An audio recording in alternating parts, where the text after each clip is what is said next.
మీ దగ్గరికి ఎవరు వచ్చినా గానీ తప్పనిసరిగా పెద్ద పెద్ద వాళ్ళు వస్తుంటారు మీ దగ్గరికి. మీరు తులసి ఆ మాల వేస్తారు మెడలో.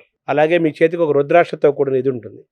వాటిలో ఉన్న పవర్ ఏంటి? వాటిలో ఉన్న సైన్స్ ఏంటి? ప్రత్యేకత ఏంటి? ఈ దృష్టిలో ప్రతిదీ బ్రహ్మార్పణం బ్రహ్మహవి బ్రహ్మాగ్నౌ బ్రహ్మణాహుతం బ్రహ్మైవ తేన గంతవ్యం బ్రహ్మకర్మ సమాధి అంటారు. మీకు 2 శ్లోకాలు చెప్తాను ప్రత్యేకంగా.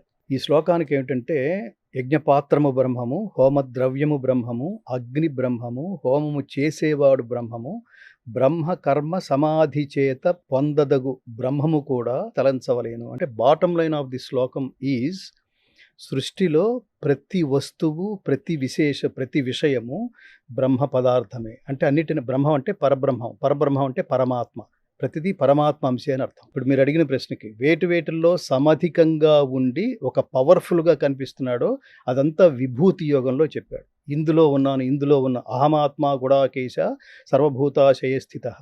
అలాగే ప్రహ్లాదశ్చాస్మి దైత్యానాం కాలః కలయతామహం. రాక్షసులలో ప్రహ్లాదుడు, గణకులలో కాలము, పక్షులలో గరుత్మంతుడు, మృగములలో సింహము, నదులలో గంగ, సృష్టుల ఆది మధ్యాంతాలు, ఈ లిస్ట్ అంతా చెప్తూ మునులలో వేదవ్యాసుడు, పాండవులలో అర్జున నువ్వు నేనే అన్నాడు. అంటే వాళ్ళకి శ్రేష్ఠులు, పరమశ్రేష్ఠులు.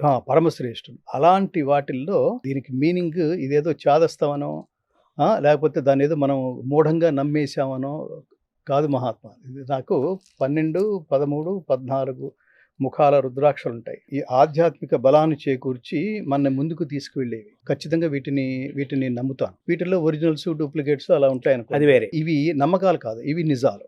ఈ నిజాలు అనేవి దీన్ని రుద్రాక్ష అంటారు కదా. అది ధరించే ఆలోచన పరమేశ్వరుడు అనుగ్రహం లేకపోతే మీకు అసలు ధరించాలనే ఆలోచన రాదు. రాకపోగా మీకు ఏమనిపిస్తుంది అంటే, ఏమిటో ఇవన్నీ పిచ్చివన్నీ వేసుకుని తిరుగుతున్నాడు అనిపిస్తుంది. అంటే ఇవి మీరు వేసుకున్న తర్వాత మీరు పొందిన తేడా అనుభవం ఏమైనా ఉందా? డెఫినెట్గా ఉంది. ఈ వేసుకోక ముందు నేను భగవద్గీతలోకి వచ్చాను. భగవద్గీతలోకి నాకు చాలా వేవరింగ్గా ఉండేది. అసలు ఎందుకు వచ్చాను ఇందులోకి? ఎవరో నిజానికి దీనికి ఏమి కారణం ఏం లేదు స్వామి. నేను సినిమా పాటలు పాడుతూ, ఆ డబ్బు సంపాదించుకుంటూ, ఈ ప్రపంచ దేశాలన్నీ తిరుగుతూ, ఘంటసాల గారి పాటల్లో నేను మాస్టర్, అందులో సందేహం లేదు. ఘంటసాల గారిని ప్రస్తావించాం కాబట్టి ఒక శ్లోకం పాడుకుని మధురమైన గాత్రం ద్వారా పద్య పఠనంలో ఒక విప్లవాత్మకమైన మార్పు తీసుకొచ్చాను. అప్పటిదాకా స్టేజీ మీద ఉండే నాటకాల పద్యాలు ఇవి గంటల తరబడి సాగుతాయి అనుకునే స్థితి నుంచి దాన్ని ప్రిసైజ్ చేసి, లలితం చేసి, అనుభవదీయ దాసుని చదవండి. మీకు తెనాలి రామకృష్ణలో పద్యాలు. స్తుతిమతి అయిన ఆంధ్రకవి ధూర్జటి పల్కులకేలగల్గెనో అతులిత మాధురీ మహిమ.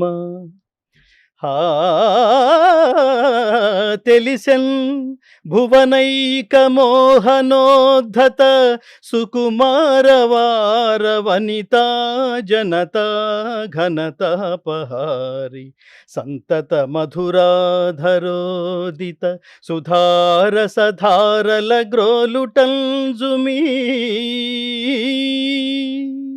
భగవద్గీతలోకి ప్రవేశించిన తర్వాత ఈ స్థిర నిశ్చయంతో ఉండటానికి, మన కంట్రోల్ చేయడానికి, మన మీద ఆ పవర్స్ చూపించి మనం నియంత్రించేందుకు రకరకాల మార్గాల్ని మనం ఎంచుకుంటాం. అది మణిమంత్ర ఓషధయ అంటారు. మణులు, మంత్రాలు, ఓషధులు. మీకు ఫిజికల్గా ప్రాబ్లమ్స్ ఏదన్నా వస్తే మీరు మందు మింగాలి, అది ఔషధం. కానీ మీకు మనస్సుకి ఏదన్నా వస్తే మనసుకి ఔషధం లేదు. అక్కడ కూడా స్లీపింగ్ టాబ్లెట్ వేసుకుని పడుకోబెడతారు తప్ప అక్కడ దానికేమీ ఇది లేదు. దాన్ని కరెక్ట్ చేయాలంటే, నాకు మనసు బాగుండలేదు, ఏది చేయలేకపోతున్నాను, కాన్సన్ట్రేట్ చేయలేకపోతున్నాను, వేవరింగ్గా ఉంటుంది అంటే దానికి మందులు ఉండవు. దానికి ఏమిటంటే మంత్రాలు, మీకు యజ్ఞాలు, యాగాలు, ఇలాంటివన్నీ. ఇప్పుడు మననాత్ త్రాయతి ఇది మంత్ర అంటారు కదా. అవును. అంటే మననం చేసుకునే కొద్దీ అది మనల్ని రక్షించేదే మంత్రం అంటారు. ఖచ్చితంగా దానికి అంత శక్తి ఉంటుంది. మనస్సుకు ఔషధమే మంత్రం. ఖచ్చితంగా కార్యసిద్ధిని కూడా కలగజేస్తాయి. నేను అనే అహంకార మార్గంలో ఉన్నంత వరకు, ఆ సర్కిల్లో ఉన్నంత వరకు మనకి ఇవేవి రుచించవు. మనం చేస్తుంది కరెక్ట్గానే చేసాం కదా, ఎందుకు మిస్ఫైర్ అవుతోంది అనే ఆలోచనలోంచి కనుక మీరు జర్నీ చేయగలిగితే అది ఇటువైపుకు తీసుకెళ్తుంది. దీన్ని ఏమంటారంటే, ఇది జాగ్రత్తగా ఉండండి, వీటిని థర్డ్ ఫోర్స్ అంటారు. మిమ్మల్ని ఏదో రక్షించాలి.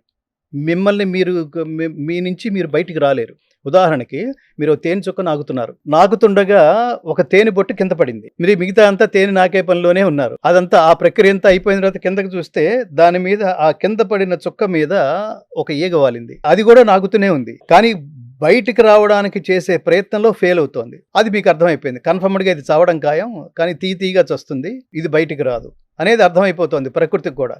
ఆ టైంలో అది బయటికి రాలేని టైంలో, గింజుకుంటున్న టైంలో ఇప్పుడు దాన్ని ఎవరు రక్షించాలి? మీరు సడన్‌గా దాని గురించి అయ్యయ్యో! ఒరేయ్ తేనె చుక్క తీసేయండి, దాన్ని తుడవండి అన్నారు మీరు. అప్పుడు వెంటనే వాడు ఏం చేశాడంటే అందులోంచి పుల్లతో ఈగను బయటికి తీసి తేనె తుడిచేశాడు. ఇప్పుడు జరిగింది ఏమిటి? థర్డ్ ఫోర్స్, మూడో వాడెవడో దాని ప్రయత్నం లేకుండా, అది అడగకుండా వాడెవడో దృష్టో దాని మీద పడి అలా రక్షించబడింది. మాట్లాడుతున్నావు, ఉన్నట్టుండి కింద పడిపోయావు. అప్పుడు ఎవరో మన కెమెరామెన్లే తీసుకెళ్ళాలి, మన ఇంటి పక్కన వాళ్ళే తీసుకెళ్ళాలి. ఇప్పుడు చాలా చోట్ల చూస్తుంటాం. వాళ్ళు వచ్చేసరికి కొన్నిసార్లు లేట్ అయిపోతుంది. ఇంట్లోనే వెళ్ళిపోయాడు. ఇంట్లో ఎవరు లేరు, ఉన్నట్టుండి పడిపోయాడు. తలుపులు తాళం వేసి ఉంది.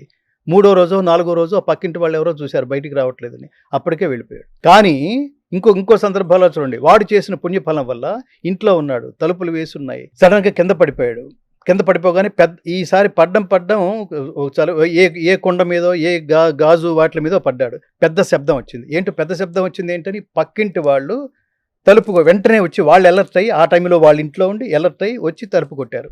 లేదు, ఏదో శబ్దం వచ్చింది. వెంటనే ఆయనకు ఫోన్ చేశారు. ఫోన్ లిఫ్ట్ చేయలేదు. ఇప్పుడు తలుపులు పాల్గొట్టారు. ఇదంతా ఏంటిది? ఈ జరిగిందంతా ఆయన ప్రయత్నం పవర్ ఖచ్చితంగా. సో అది రక్షంతి పుణ్యాని పురాకృతాని అంటే పూర్వం నువ్వు చేసిన మంచి పనుల వల్ల నీ ప్రయత్నం లేకుండానే రక్షించబడ్డావని లెక్క. అట్లా భగవద్గీత అనే మార్గంలో నేను వేవరింగ్లో ఉన్నప్పుడు నేను చేస్తుంది కరెక్టేనా, నాకేంటో తెలియట్లేదు, ఇది చేసుకుంటూ వెళుతున్నాం, ఎన్ని సంవత్సరాలు పడుతుందో తెలియదు, ఎప్పటికి రిలీజ్ అవుతుందో తెలియదు, ధనం నా దగ్గర లేదు, ఉన్నదంతా అయిపోయింది, ఆస్తి అంతా హరించుకుపోయింది, ఇంకా ఎవరో పెడితే తప్ప ఇది పూర్తి కాదు, ఎవరిని అడగలేము.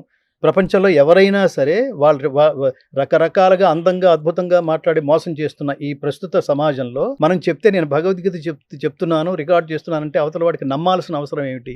నన్ను కూడా దొంగలాగానే ట్రీట్ చేస్తాడు కదా. ఇప్పుడు ఈ దశలో నేను ఎవరిని అడగలేను కదా. ఇట్లా హ్యూమిలియేట్ అవుతున్నప్పుడు రక్షించినవి ఇవి. ఎవరో మహానుభావుడు చూస్తాడు, ఎక్కడో ఇంటర్వ్యూ చూస్తాడు, కనెక్ట్ అవుతాడు, వస్తాడు, వర్క్ అంతా చూస్తాడు. మీరు కంగారు పడకండి శాస్త్రి గారు, దీనికి నేనున్నాను. అట్లాగే ఈ నవయుగ కన్స్ట్రక్షన్స్ ఆయన తెలుగు భగవద్గీత విడుదల కావడానికి ఆ మహాత్ముడు విశ్వేశ్వరరావు గారు. ఇంకొక ఇప్పుడు ఒక ప్రధానమైన ఘట్టం ఉంది. ఇదైతే అసలు ఇంకా దారుణమైన ఒక స్థితి. అది నేను ఇప్పుడు ప్రస్తుతానికి చెప్పలేను. కానీ దీన్ని కూడా ఈ రుద్రాక్షలు అలా రక్షించుకుంటూ వచ్చామేమో. ఈ ఒక రుద్రాక్షలు కాదు, ఈ రుద్రాక్షలు కావచ్చు, ఒక 4-5 తులసిమాల కావచ్చు, రుద్రాక్షలు కావచ్చు, నిరంతరం భగవద్ధ్యానం కావచ్చు. అంటే ఇవి ఎవరిచ్చారు సార్ ఇవన్నీ? ఇది నేనే. అంటే ఈ రుద్రాక్షలు కూడా ఏమిటంటే ఏది పడితే అది మీరు దొరికింది కాబట్టి ధరించుకోకూడదు. మీ జాతకాన్ని బట్టి, మీ time of birth, place of birth, date of birth ఇవన్నీ తీసుకుని మీ జాతకం వేసి, ఆ జాతకంలో నక్షత్రాలు ఏ పొజిషన్స్ ఉన్నాయో చూసి, రెండోది మీకేం కావాలో తెలుసుకుని ఏం కావాలనుకుంటున్నారో. మీరు బిజినెస్ మ్యాన్, మీ సంకల్పం, మీరు బిజినెస్ మ్యాన్ కావాలనుకుంటున్నారా, ఆధ్యాత్మిక మార్గంలో ఉండాలనుకుంటున్నారా, అశాంతిగా ఉన్నారా, ధనం కావాలా, ఇలాంటివన్నీ ఈ రెండింటికి మ్యాచ్ చేసి సూచిస్తారు. మళ్ళీ వాళ్ళు కరెక్ట్గా ఉండాలి. వాళ్ళు మళ్ళీ ఆధ్యాత్మిక వాళ్ళు ఏంటంటే ఇండోనేషియా రుద్రాక్షలని, నేపాల్ రుద్రాక్షలని ఉంటాయి. నేపాల్ రుద్రాక్షకి శక్తి ఎక్కువ. ఆ భూమి మీద పండిన రుద్రాక్షకి శక్తి అమితమైంది. అలాగే ఈ మెడలో ఇవి తులసి, అవి మీ దగ్గరకు వచ్చినప్పుడు అందరికి మెడలో నేను తులసి మాల వేస్తాను. తులసి కృష్ణుడికి సంకేతం. తులసి దళం, తులసి అయిన బృందావనం అన్నాం కదా, బృంద అంటే తులసి. అది ఏంటి సార్ దానిలో ఉన్న విశిష్టత? పవిత్రమైన ప్లాంట్స్లో అది అతి పవిత్రమైంది. అది ఆక్సిజన్, చాలా గొప్ప ఆక్సిజన్ రిలీవరు. సో అది వేసుకుంటాం ద్వారా మనం అంటే చివరికి మన తులసి నీళ్లు, తులసి తీర్థం క్లైమాక్స్ చివరికి శ్రీకృష్ణ పరమాత్మ కూడా మీకు రుక్మిణీదేవి ఒక తులసి దళం వేయడం వల్ల ఆ భక్తితో పత్రం పుష్పం ఫలంతో ఆయన ఊరికే స్పీచెస్ ఇచ్చేవాడు కదా కృష్ణుడు. భలే మాట్లాడతాడా, భలే మాట్లాడు, అందంగా మాట్లాడు, అద్భుతంగా మాట్లాడతాడు, ఆచరణీయంగా మాట్లాడతాడు. ఏది చెప్పటం వల్ల లోకం దాన్ని అనుసరిస్తే వాడి జన్మ సార్థకం అయిపోతుందో అది మాత్రమే చెప్తాడు.